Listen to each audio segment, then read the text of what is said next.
Hello, Outerplane newbies. This is Suspect Amy, and I'm here to do a quick video about Outerplane and dive into why I've decided to uninstall the game. For starters, let me give everyone some background and thoughts on the game. Outerplane is developed by VA Games, but serviced by Smilegate.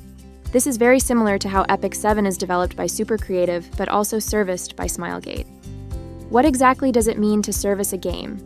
I'm not entirely sure.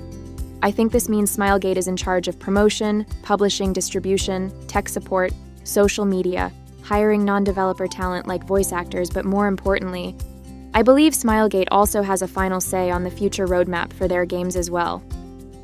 I can't stress this enough. Epic 7 and Outerplane are very, very, very similar to one another.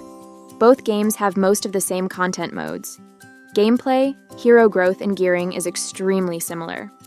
Many heroes have a lot of similar abilities and animations between the two games. You may be asking, why in the world would Smilegate release two of the same game? Won't they just be cannibalizing each other's player base? This is a very good point. So Smilegate made a decision to make Epic 7 more PvP focused and to make Outerplane more PvE focused. This was not a bad idea. There is a large portion of the Epic 7 player base that feel that the game is a little pay-to-win when it comes to PvP. Outerplane was meant to be a haven for these guys to escape this sweaty prison. If all you want to do is collect fun heroes and develop strategies to solve complex bosses, Outerplane is the perfect game for you. There were two problems with this strategy. Number one is that PvE content is very fleeting in nature. Once you solve a complex boss, you feel pretty good about yourself, and then that's it, you're done. It's not like you're going to be passionate about logging in to solve the same boss over and over. Think about Outerplane like Baldur's Gate 3, amazing game, but once you've played through it a couple of times, solved all of those puzzles, you put those great memories in your pocket and move on to something else. Epic 7 is kind of like Overwatch, where it's important to play daily in order to build your skills and make your account stronger, so you can rank higher in Guild Wars, Arena, or RTA every season. I think Outerplane recently announced that they have even more new PvE content coming in future updates, so they're definitely still all in on PvE. The second issue is that, for new players, a game like Outerplane is a bit overwhelming. It has the same depth as Epic 7, maybe even more, and I feel like with every new update, it's adding more complexity. What's worse is that there's not a huge Outerplane community out there providing guidance like there is for Epic 7. There is no Tristan Wolf or Didi making updated newbie guides every 6 months. The player base is small, not because it's a bad game, but because that's how PvE games work.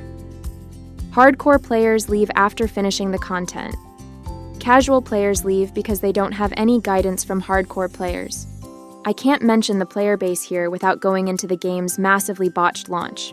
Like I said, this is a great game, but Smilegate's decision to launch this game globally, with no quality of life, just a few weeks after Honkai Star Rail came out, has got to be the biggest blunder they've ever made.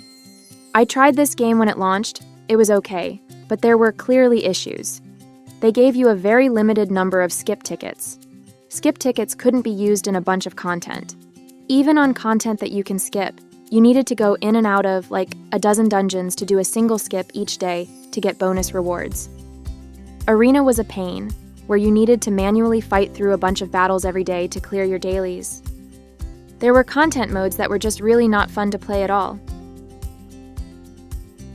There was a 100-floor tower that you had to manually fight through stage by stage. You launch a game like this at Star Rail's peak popularity, and there's really no recovering. Just ask Hygen Erithil, which I thought was a fun game but also very unfinished, and launched a few weeks before Honkai Star Rail. This game died so fast, it's really crazy. However, this kind of shows how Outerplane's concept was much better than Hygen Erithil, that it was able to at least survive until today. Still, compared to a super polished game like Honkai Star Rail, Outerplane was just not good, so players tried it and bailed within a month. Today's game is significantly better than the launch game.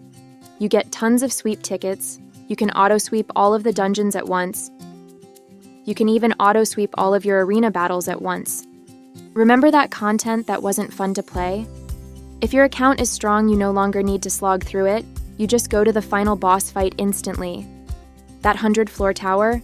You still need to climb it, but now you just tap the button and it will auto-climb for you. Honestly, if Smilegate delayed their launch by 6 months and continued to polish this game, it would probably be one of the most popular gacha games on the App Store right now. Or they could have done what a lot of games are doing, where they soft launch only in Japan and Korea for a while, since those regions are very high revenue, but also more forgiving for grindy games, then expand to global with a more complete game later. Before I get into why I'm uninstalling Outerplane, let me cover a couple of things that are really great about this game. I already mentioned the depth of content and how much quality of life the devs have been adding. On top of that, Outerplane is incredibly free-to-play friendly.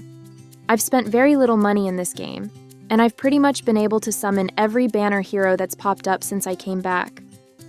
The character designs and animations are fantastic. They're a good balance of fan service, silliness, and being just adorable. I like it when a game doesn't take themselves too seriously and lets designers have an imagination. The story is good. I would even say it's better than Epic 7's, but unfortunately, it's not voice acted, so I started skipping after a while. Speaking of which, a lot of the same VAs that you know and love from Epic 7 make an appearance in Outerplane with the same quality and casting. Smilegate is never a slouch in the VA department. So if Outerplane is so great, why am I quitting? Well, it's not all rainbows and roses. There's a few things about this game that really bother me. There's no good gear scoring system like in Epic 7, so knowing if your rolls went well or if the base rolls are good is as painful as it was in the old Epic 7 days. I don't think I could go back to that. Also, quality of life is still missing from a few areas. There's still a lot of content you can't skip, like guild raids and a bunch of the newer content, like Terminus Isle. Reforging gear is crazy annoying. I farmed for several months and then blocked out an hour to sit down and carefully re-gear all of my heroes with some sweet new sets. I'm talking about like 50 or 60 pieces of gear that I needed to upgrade. Look how long this takes.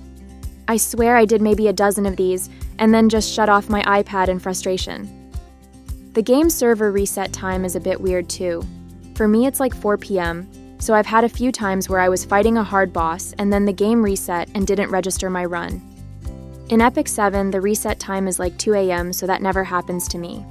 Annoyances aside, the main reason I'm quitting is because this game wasn't really meant to be a casual secondary game. Every major update brings in more game modes, complex mechanics, and puzzles to solve. In Epic 7, I've memorized the kits of probably 80% of the heroes, and I've spent quite a bit of time theory crafting and testing most of the boss and PvP defense mechanics. I also play War of the Visions every day, and still enjoy going deep into solving puzzles in that game. These two games are where I spend a bulk of my time. But to properly progress in Outerplane, I would need to have this same level of dedication and devotion. Unfortunately, I don't have time for another game with this much depth. A perfect example of a casual secondary game is Blue Archive. Dailies take a few minutes, new content is quick and fun, collecting heroes is enjoyable, and that's about it. No need to get all sweaty here. Outerplane is an awesome game that requires quite a bit more commitment, and with that said, I will be crossing this puppy off my list. Anyways, I'd love to hear from my lovely viewers about your thoughts on Outerplane. That's all I have today. Thanks for watching my video. Bye everyone.